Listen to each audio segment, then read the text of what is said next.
Bismillahirrahmanirrahim. Buku Malapetaka Runtuhnya Khilafah, penulis Syekh Abdul Qadim Zalum. Bagian pertama membahas tentang pertarungan antara Islam dan kekufuran. Sejak munculnya fajar kebangkitan Islam, pertarungan sengit antara pemikiran Islam dan pemikiran kufur, serta peperangan antara kaum muslim dan kaum kafir terus berlangsung. Ini dimulai saat Rasulullah Shallallahu Alaihi Wasallam diutus oleh Allah Subhanahu Wa Taala. Pada awalnya, yang terjadi hanyalah pertarungan intelektual atau pemikiran, tidak disertai dengan pertarungan fisik. Keadaan ini terus berlangsung hingga berdirinya negara Islam di Madinah, serta ketika pasukan bersenjata dibentuk dan kekuasaan ditegakkan. Sejak itulah Rasulullah Shallallahu Alaihi Wasallam memadukan pertarungan pemikiran dengan pertempuran fisik. Ayat-ayat tentang jihad turun pada masa itu, diikuti dengan berbagai pertempuran fisik yang terus berlangsung.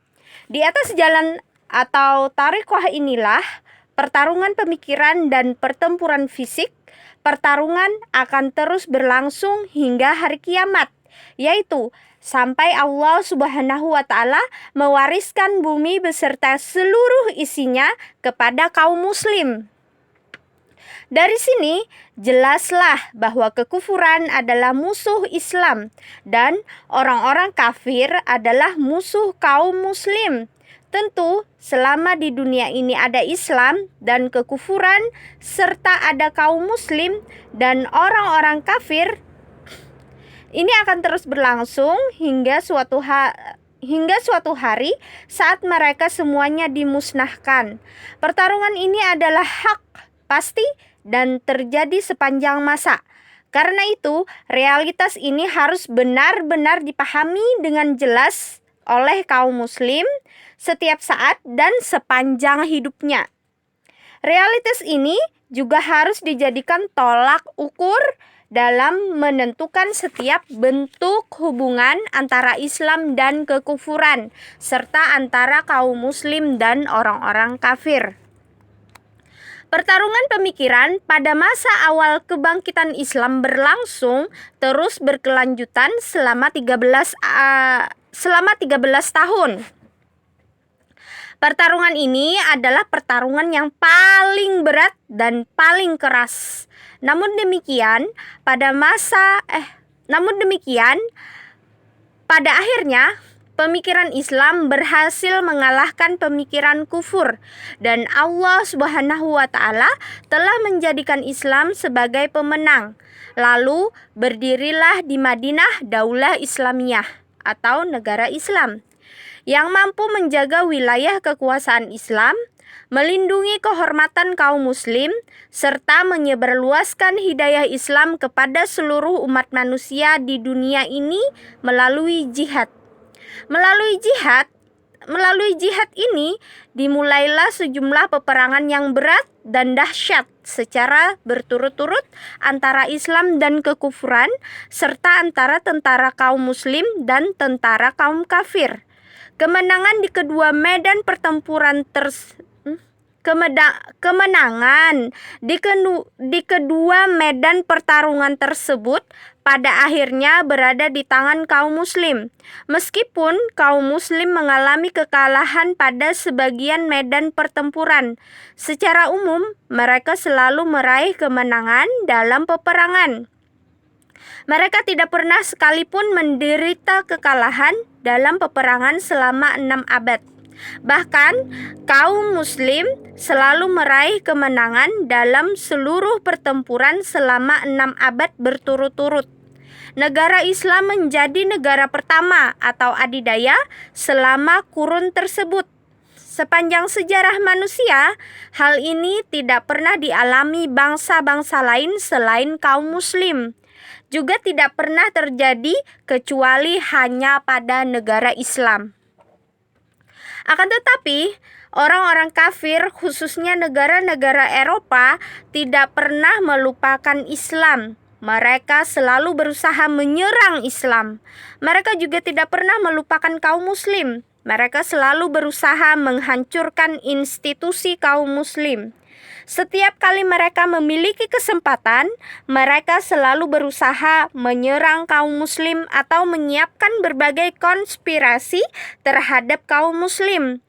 Selama masa-masa terakhir abad ke-6 Hijriah atau abad ke-11 Masehi dan masa-masa awal abad ke-7 Hijriah atau abad ke-12 Masehi, negara-negara Eropa mulai mendeteksi adanya perpecahan dalam tubuh pemerintahan Daulah Islamiyah. Beberapa wilayah atau provinsi memisahkan diri dari Daulah Islamiyah. Sejumlah wali atau gubernur juga berinisiatif melakukan otonomi dalam beberapa kebijakan internal, seperti dalam masalah angkatan bersenjata, keuangan, kekuasaan, dan sebagainya. Akibatnya, Daulah Islamiyah berubah menyerupai negara federasi, bukan negara kesatuan sebagaimana mestinya. Pada beberapa wilayah kekuasaan, khalifah tersingkir. Khalifah tinggal sebutan yang didoakan di atas mimbar-mimbar, dalam pencetakan mata uang dengan menggunakan namanya, dan dalam pengiriman sejumlah uang dari kharaj kepadanya.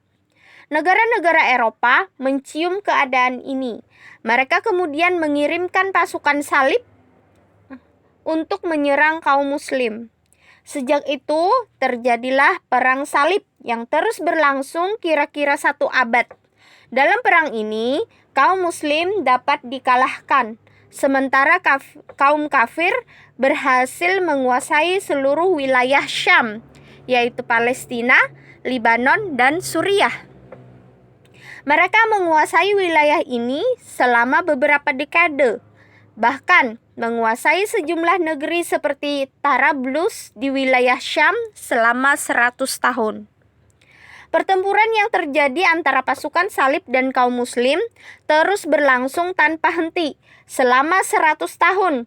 Berbagai upaya kaum muslim untuk merebut kembali sejumlah wilayah yang dikuasai pasukan salib juga tidak pernah berhenti. Namun demikian, peperangan ini benar-benar telah mengguncang umat Islam, menurunkan status Daulah Islamiyah, serta mengakibatkan kerugian di pihak kaum muslim. Kaum muslim berhasil dihancurkan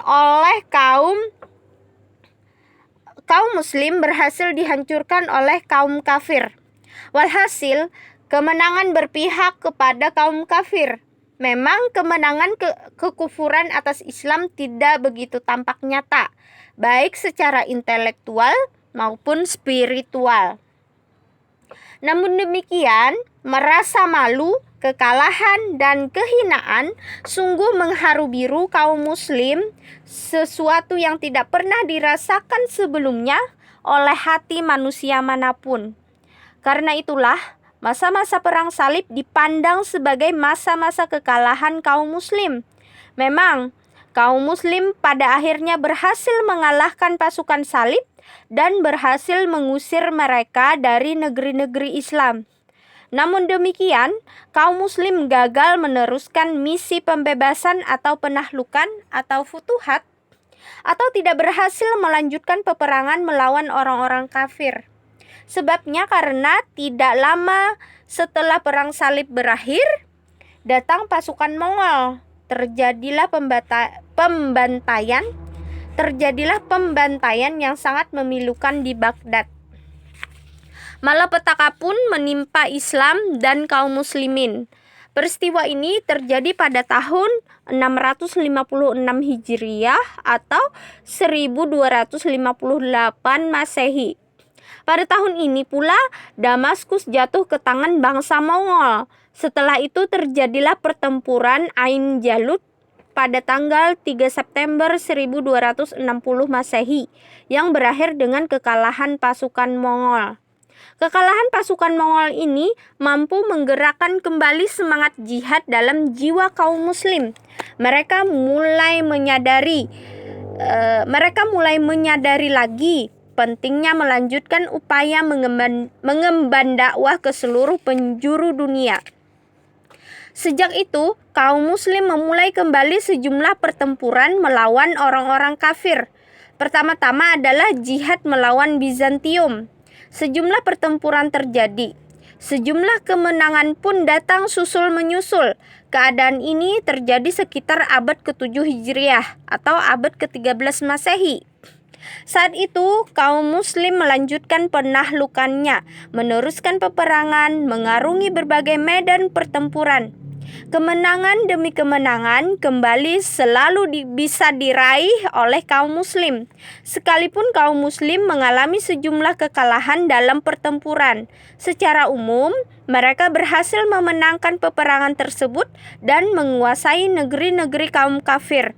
Daulah Islamiyah kemudian menjadi negara pertama atau adidaya.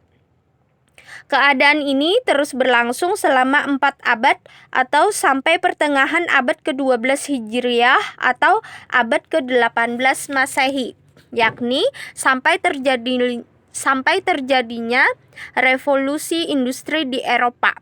Revolusi ini memberikan dampak yang sangat luar biasa dan memberikan pengaruh yang sangat besar terhadap kekuatan negara-negara Eropa.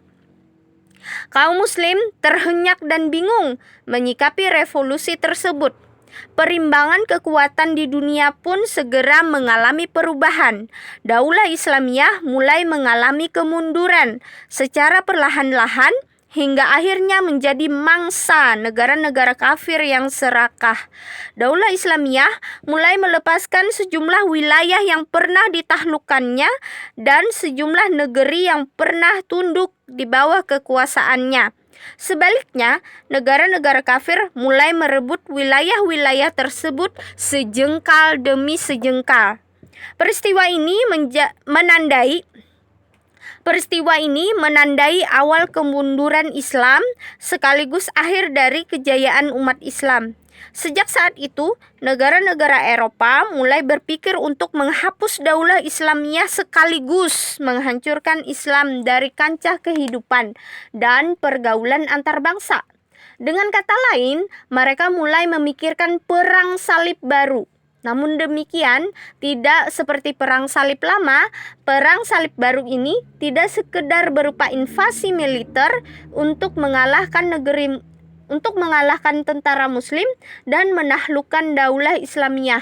Perang salib baru ini lebih menakutkan dan menimbulkan akibat yang lebih dahsyat. Peperangan tersebut dirancang sedemikian rupa untuk mencabut akar-akar daulah Islamiyah. Dengan begitu, tidak akan ada lagi benih-benih yang tertinggal yang dapat menumbuhkannya kembali. Peperangan tersebut juga dirancang untuk mencabut akar-akar Islam dari dalam jiwa kaum muslim. Dengan begitu, tidak akan ada lagi yang tersisa kecuali tumpukan seremoni keagamaan dan aktivitas ritual spiritual belaka. Demikian bab 1 dari buku Malapetaka Runtuhnya Khilafah. Wassalamualaikum warahmatullahi wabarakatuh.